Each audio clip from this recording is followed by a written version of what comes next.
శ్రీ గురుభ్యో నమః. మంత్రజాలము ఇది శ్రీకృష్ణుని కథా విశేషములను, అందులోని ధర్మమర్మములను, తత్వమును, పరమార్థమును మనకు చక్కగా అందచేయునటువంటి పరమపావనమైన గ్రంథము. ఇందలి కథ పూర్తిగా వ్యాస మూలమును అనుసరించినటువంటిది. ప్రేమామృతమూర్తియగు శ్రీకృష్ణుడు మహాభారత యుద్ధానంతరము తన నిర్యాణానికి పూర్వము జగత్తులోని జీవుల ఉద్ధరణకై ఒక నిత్య నూతన మార్గాన్ని సంకల్పించాడు. అదే మంత్రజాలము. అటువంటి ఈ గ్రంథమును శ్రవణము లేక అధ్యయనము చేయడము మనము చేస్తూ ఉన్నాము. అందులో భాగంగా 24 అధ్యాయములు పూర్తి చేసుకున్నాము. 25వ అధ్యాయంలోనికి మనము ప్రవేశిస్తూ ఉన్నాము. కలాప గుహలో భోషాణముపై పరుండిన జ్వాలాకూలుడు మెల్లగా లేచి కన్నులు నులుముకొనెను. ఎదురుగా శిలావేదికపై శార్దూల చర్మాస్తరణమున మరువు ఆసీనుడై ఉండునని తలచెను. తల ఎత్తి చూడగా పులి చర్మముపై ఒక స్త్రీ ఎవరో నిద్రించుచుండెను. అతడు లేచి సమీపించి ఆమె ముఖమును పరిశీలించెను. ఎవరో అపరిచిత వ్యక్తి. ఎచ్చటనో చూచినట్లు అనుమానము కలిగెను. ఇంతలో ఆమె మెల్లగా కదలి కన్నులు నులుముకొనుచు లేచి కూర్చుండెను. ఆమె మొట్టమొదటగా జ్వాలాకూలుని చూచెను. ఆశ్చర్యము అలలు అలలుగా ఆమె కన్నులలో వేచి దుమికెను. గిరిశర్మ, మనమిప్పుడు ఎచ్చటనున్నాము? నీకు నేనెట్లు కనిపించి తిని అనగా జ్వాలాకూలుడు వారు అంటున్నారు, నీవెవరు? నీవిచ్చటికి ఎట్లు వచ్చితివి అనగా ఆ యువతి అంటున్నది, నీవు నన్ను నిద్రలో ఎట్లు గొనివచ్చితివి? నాకొక పీడకల వచ్చినది. పాములు కనిపించినవి. సెలయేటిలో నుండి నేనొక అగాధమున పడిపోయి తిన్నట అనగా జ్వాలాకూలుడు వారంటున్నారు, ఈమె ఉన్మాదిని కాదు గదా, అయినచో ఇచ్చటికెట్లు రాగలదు? అప్పుడు ఆ యువతి అంటున్నది, మనము ఇచ్చటికి ఎట్లు వచ్చితిమని అడుగుచున్నాను. గిరిశర్మ పలుకవేమి? గిరిశర్మయో హరిశర్మయో నాకు తెలియదు. నేను ఈ భోషాణముపై నిద్రించుచుంటిని. మెలకువ వచ్చి చూచుసరికి నీవున్నావు. మొదలు నీ పేరేమి అనగా ఆ యువతి అంటున్నది, నీకు మతి భ్రమించినదా? పోని రుత ఎచ్చట ఉన్నది అనగా జ్వాలాకూలుడు అంటున్నారు, చచ్చితిని. బుర్ర కొట్టుకొనినను ఏమియూ బోధపడుటలేదు. నిన్న మరువు బోధించిన అగ్నియోగ సూత్రములు కూడా నాకింతకంటే సులభముగా బోధపడినవి. మొదలిచ్చట ఎవరూ లేరేమి? ఈనాడు నాకు ప్రయాణము లేదనియు ఆశ్రమములు చల్లబడినవి కనుక తీరుబడిగా అగ్ని సూక్తములకు వ్యాఖ్యానము చెప్పెదమనియు సెలవిచ్చిన మహర్షి ఎచ్చటకో పోయిరి. తల్లి, నీ వృత్తాంతమునకు మొదలెక్కడా అని అడిగాడండి. ఇంతలో చిరునవ్వుతో మరువులోనికి వచ్చెను. శిష్యునకు తతంగము పెరిగినట్లున్నది. నీ వలన నాకు భవిష్యత్తులో శిష్యుల సంఖ్య పెరుగును, ఇక నమ్మకము కలిగినది అనగా జ్వాలాకులుడు వారంటున్నారు, నన్ను మీరే రక్షింపవలెను. ఏమియూ బోధపడుటలేదు.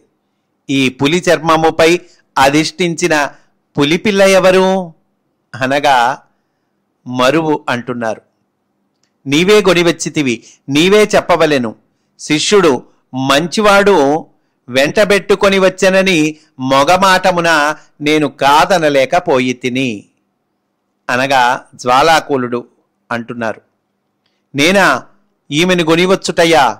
ఆటలు పట్టించుటకు మీ ముందు మేమెంతవారము అనగా మరువు అంటున్నారు, నీ పేరు గిరిశర్మ అట.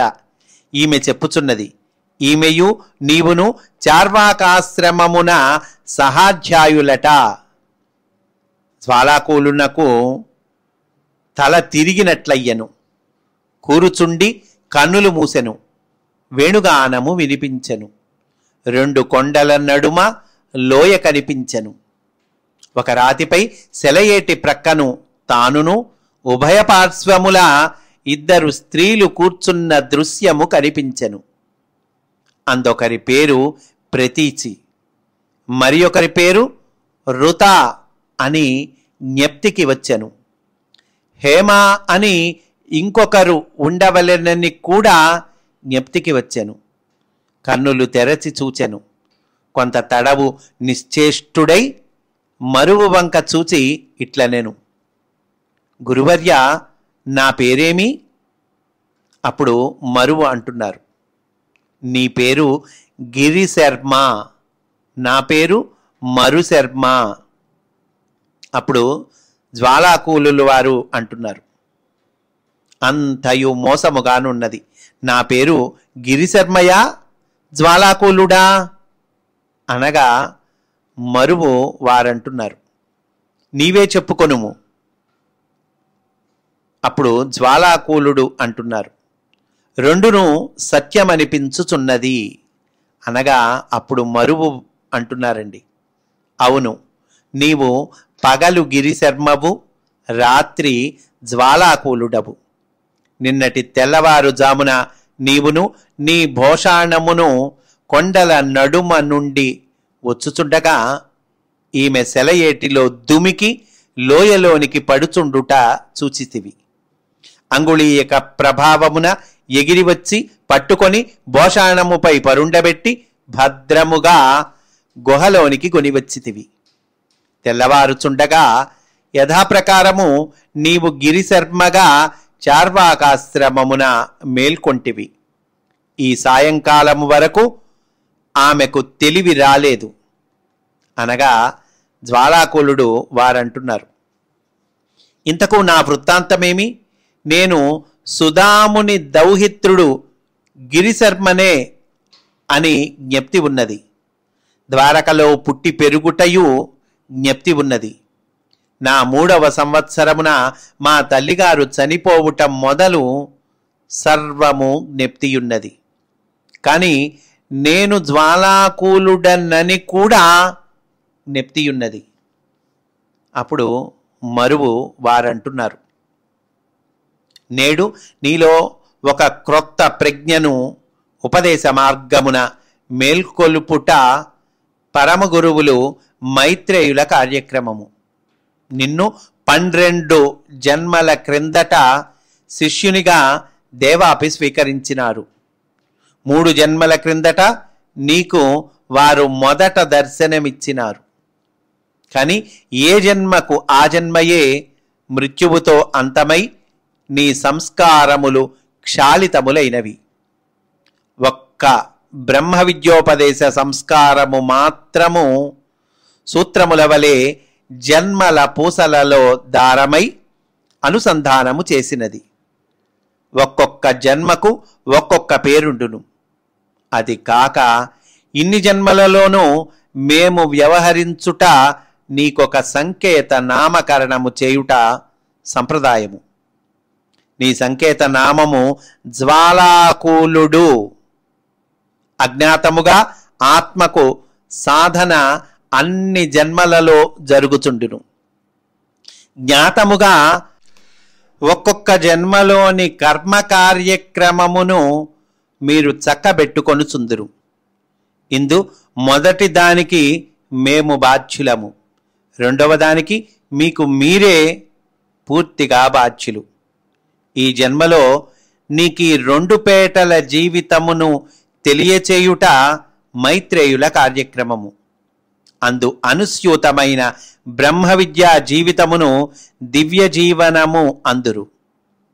ఏ జన్మకు ఆ జన్మ మీరు జీవించు దానిని మనుష్య జీవితము అందురు. నీకీనాడు 2ను అనుసంధానమైనవి అనగా జ్వాలాకూలుడు అంటున్నారు, మీ అనుగ్రహమున నాకీ అంశము తెలిసినది. ఒకటి రెండు సందేహములు బాధించుచున్నవి.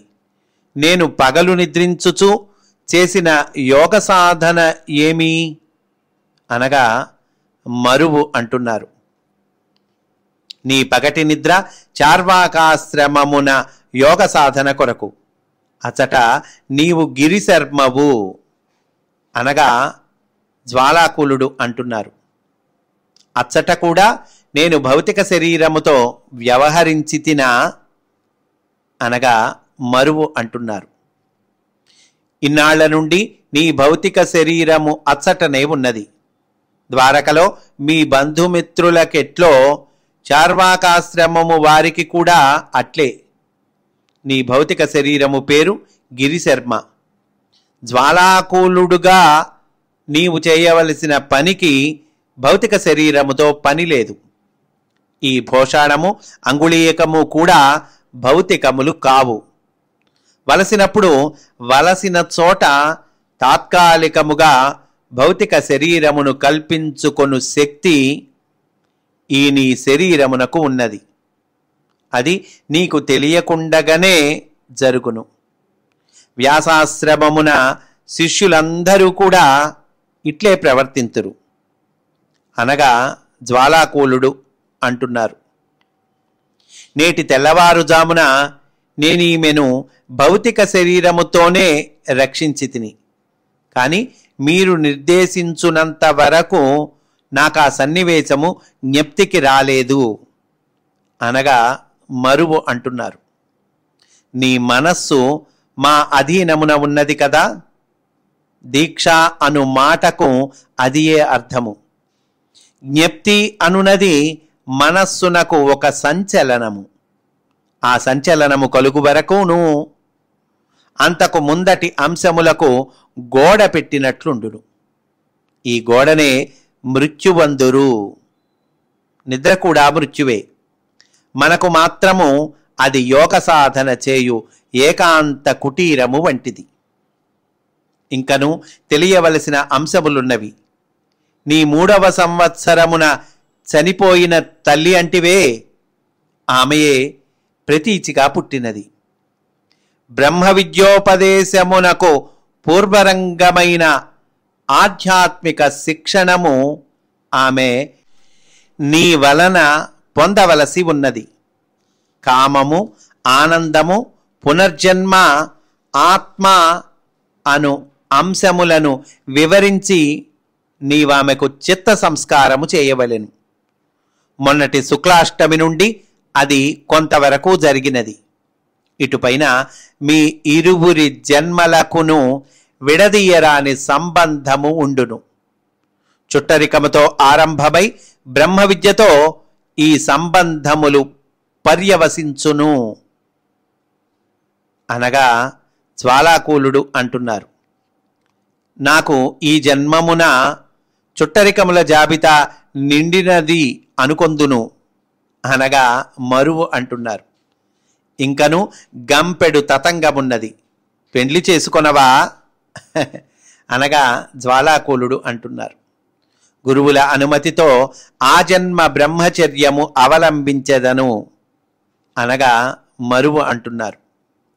పెండ్లి వలదనుచున్నావా, బ్రహ్మచర్యము కావలననుచున్నావా?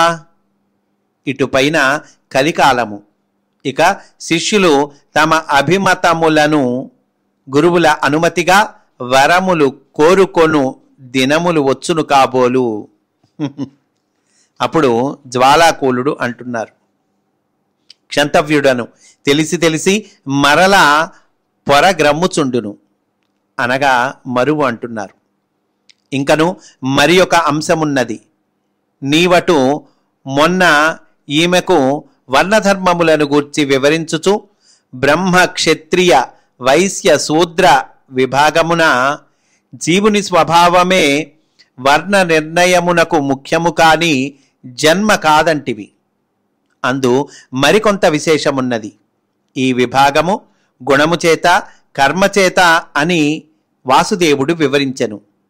అందు గుణమనగా త్రిగుణములలో ఒకటనియు, కర్మయనగా ఆచరించు కర్మ అనియు చేసిన వివరణము కొంతవరకే సత్యము. కర్మ అను పదమునకు పూర్వజన్మ కర్మ అని విశేషమున్నది.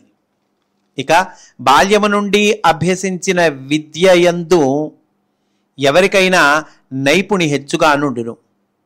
ఆ విద్య తాత తండ్రుల నుండి వచ్చినప్పుడు రక్తము నుండి వచ్చిన మరి ఒక నైపుణి కూడా ఉండును.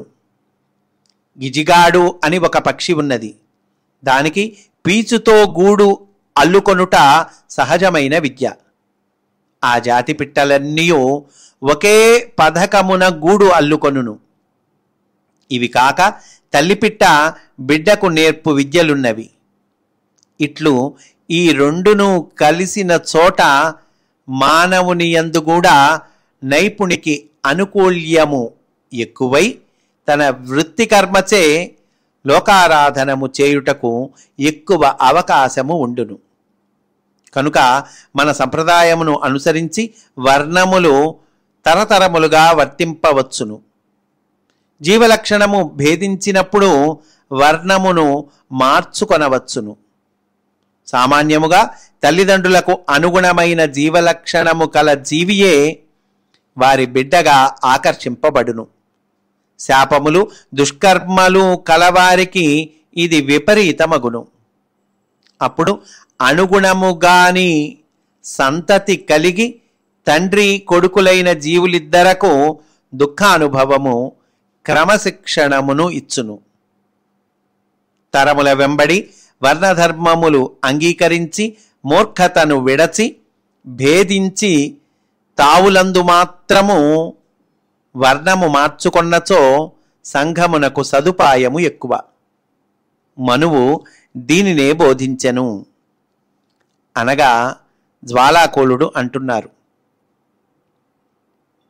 మన స్మృతిలోని కొన్ని శ్లోకములు కేవలము జన్మకారణమునే నొక్కి చెప్పుచున్నవి అనగా మరువు అంటున్నారు. మనువు బోధ వేరు, మనుస్మృతి అను గ్రంథము వేరు. మనువు ప్రత్యక్షముగా చేసినది మనువు బోధ. దానిని కర్ణాకర్ణిగా అభ్యసించి కలి ప్రభావమున పండితులు సొంత కవిత్వము కలిపి రచించినది నేటి మనుస్మృతి అనగా జ్వాలాకులుడు అంటున్నారు. అప్పటి మనువు ఏమి బోధించెనో ఇప్పుడు తెలిసికొనుట సాధ్యమా అనగా మరువు అంటున్నారు. ఎప్పటి మనువు? అతడప్పటి నుండి ఇప్పటి వరకు స్వామితో పాటు అవతారములెత్తుచునే ఉన్నాడు. శిష్యులకు అదే ఉపదేశము చేయుచున్నాడు. నేడును మన వైవస్వత మనువు మన నడుమనే సపరివారముగా భౌతిక శరీరమున ఉన్నాడు. సమయము వచ్చినప్పుడు దర్శింపగలవు. మన సనాతన బ్రహ్మ విద్యకు పురాణ పురుషుడు వాసుదేవుడు. వాని నుండి 2 గురు పరంపరలు పుట్టి వర్తించుచున్నవి. అందొకదానికి మైత్రేయులును, రెండవ దానికి వైవస్వత మనువును మూలపురుషులు.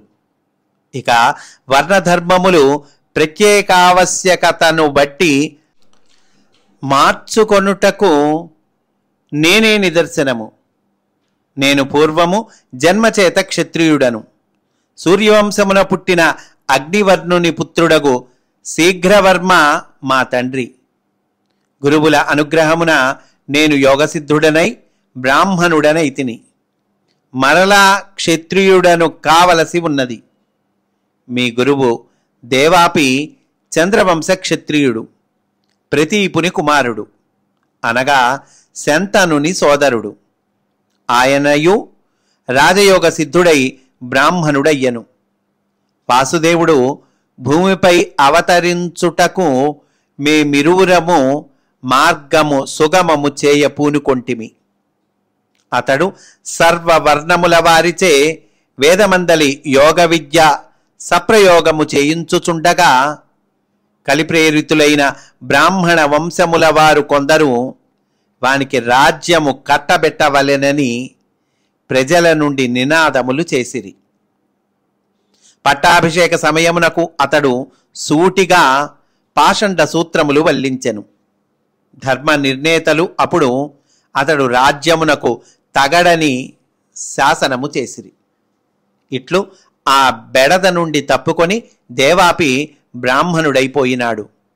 దానితో మేమిద్దరమును వాసుదేవుని అవతార కారణమునకు సేవ చేయగలిగితిమి అనగా జ్వాలాకూలుడు అంటున్నారు. మాకిట్లు వివరించి చెప్పువారు లేకపోవుట వలన అజ్ఞానమున చార్వాక మార్గమును పట్టితిమి. ఈ పండితులు ఎంతసేపు గర్వించుట, కలహించుట, ఈర్ష్యపడుట, సంభావనలకు అమ్ముడు పోవుట తప్ప బ్రహ్మావర్తపు పామర జనుల క్షేమమే వారికి పట్టదు. నావలే ఈ పుణ్యభూమిలో పెడత్రోవల పట్టిన వారు వేలున్నారు అనగా మరువు అంటున్నారు. వాసుదేవుని మార్గము సుగమము చేయుటలో సమర్థులను కార్యోన్ముఖులను చేయుటయే గాని వ్యర్థజీవులను నిందించుచు మీరు కూడా కాలము వ్యర్థము చేయరాదు. నిందయున్న చోట కలివుండును, ఆచరణము ఉన్న చోట కార్యసిద్ధి ఉండును. అభిప్రాయ భేదమే కలిస్వరూపము. మీ అభిప్రాయములను ఎవరైనా ఖండించినను మీరు గమనించరాదు. ఈ ఒక్క మార్గముననే కలి నిరాశ్రయుడగును. జ్వాలాకుల ఇటుపై కర్తవ్యమును ఆలకింపుము. వాసుదేవుని మంత్రజాలము మనకు నూతన యోగ మార్గము. మార్గమే నూతనము గాని యోగ విద్య సనాతనము. ఈ మార్గమున ఉపదేశమనగా వ్యక్తి మారుట. ఈ స్పర్శ తగిలిన తావులందెల్లను ప్రజ్ఞకు చుట్టును గూడు కట్టుకొనిన కర్మవాసనలు సూర్యరశ్మికి మంచు పొరల వలె మాయమగును. మీ ఇరువురు కారణముగా చార్వాకాశ్రమము సిద్ధాశ్రమమైనది అనగా జ్వాలాకులుడు అంటున్నారు. చార్వాకుడు రక్తశర్మయు చనిపోయిన మాట వాస్తవమేనా అనగా మరువు అంటున్నారు. శ్వేతద్వీపవాసులు చేసిన క్రతువుల ఫలితముగా వారిద్దరును గుహలలోనే అంతరించిరి అనగా ప్రతీచి అంటున్నది. కృష్ణుని మంద వినోదము చార్వాకుని రక్తశర్మను అనుగ్రహింపలేకపోయినదా అనగా మరువు అంటున్నారు.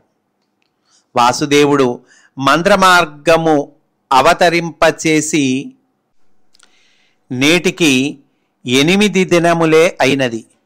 చార్వాకుడు రక్తశర్మ అంతకు ముందే చనిపోయిరి. భగవంతుడు ఇంకను ముందుగా సంకల్పింపలేదని ఎవరు ప్రశ్నింపగలరు అనగా జ్వాలాకులుడు అంటున్నారు. గురువర్య, రక్తశర్మకు వేద మార్గముపై ఎందులకు ఇంత పగ అనగా మరువు సమాధానము చెప్తున్నారు. అతడు కొన్ని జన్మల నుండి భౌతిక శరీరమును శుష్కింపజేసుకొని ఇంద్రియ ప్రవృత్తులను అణగద్రొక్కి మనస్సును అవమానించుకొనుచు ఒక సాధన చేయుచున్నాడు. అది యోగమని వాని నమ్మకము. ఒక జన్మలో చేసిన ఈ పొరపాటు జన్మవాసనలుగా కుక్కవలే వెంటపడినది. దానితో ఈ జన్మలో వాని భౌతిక శరీరము ధర్మసాధనకు పనికిరాని చెత్తబండి అయినది. మనస్సునకు కోరికలు తీరలేదు. ఇంద్రియములు నిరాహార దీక్ష వహించినవి. జీవితము ఒక పట్టుదలగా బాహ్యలోకమంతయు పగ తీర్చుకొనవలసిన రంగముగా ఒక వేట కుక్క వంటి అనుభూతి వెన్నాడినది. కనుకనే వాని తత్వశాస్త్రమునకు మూల సూత్రములు 2. అందు మొదటిది జీవికి ఏ కోరిక తీరదో దానిపైననే జీవితమంతయు ప్రాకులాడుచుండును. ఇక రెండవ సిద్ధాంతము మానవుని సర్వ సిద్ధాంతములు సర్వ ప్రవృత్తులు స్త్రీ పురుష వాంఛకు సంబంధించిన వాసనల పరిణామమే అనునది. రక్తశర్మ భౌతిక శరీరము దాంపత్య సౌఖ్యమునకు అనర్హము కనుక ఆ తీరని కోరిక దానిపైననే వాని తాత్విక సిద్ధాంతములు అల్లుకొనినవి. జ్వాలాకుల, నీవు వెంటనే ప్రతీచిని మరలా ఆశ్రమమునకు చేర్చుట ప్రస్తుత కర్తవ్యము అనగా జ్వాలాకులుడు అంటున్నారు. తెల్లవారిన తరువాత గదా నేను ఆశ్రమమునకు పోగలుగుట అనగా మరు అంటున్నారు. ఇక తెల్లవారుట ప్రొద్దుగుంకుటతో సంబంధము లేదు. నీ పగటి నిద్ర దీక్ష అయిపోయినది. చూచితివా, మనస్సభ్యాసమున చిక్కుకొనుట అనగా ఇదియే. అప్పుడు ప్రతీచి అంటున్నది, గిరిశర్మ, మన ఆశ్రమములోని వారందరికీ వాసుదేవుని అనుగ్రహము లభించెనా అనగా జ్వాలాకులుడు అంటున్నారు. లభించినది. చిత్రభానుని వేణుగానముతో ఆశ్రమము మార్మ్రోగుచున్నది.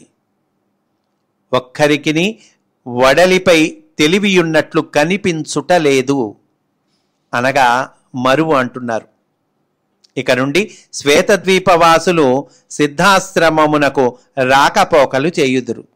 తత్ఫలితముగా స్వామి మంద్రజాలము పశ్చిమ భూఖండమును అనుగ్రహించును. ఇప్పటికి 3000 సంవత్సరముల తరువాత మన స్వామి మరలా ఒక దేహమును దాల్చును. వ్యాసమునీంద్రులకు సత్యవతీదేవి వలె ప్రతీచి స్వామికి తల్లిగా జన్మించును. మీ ఆశ్రమమున రుత అను కన్య ఉన్నది. ఇప్పటికి 5000 సంవత్సరముల తరువాత ఆమె పశ్చిమ ఖండమున జన్మించి స్వామి మార్గమును నేల 4 చెరగులకు అంటించును. మీ జన్మలనన్నింటినీ అనుపూర్విగా రచించిన తాళపత్ర గ్రంథములు అగస్త్యాశ్రమమున నిక్షిప్తములై ఆవశ్యకతను బట్టి వెలువడుచుండును. ఇప్పటికి ఈ వృత్తాంతము చాలును. ఇక నీవు ఈమెను సిద్ధాశ్రమము చేర్చుము. రేపు మార్గశీర్ష పూర్ణిమ.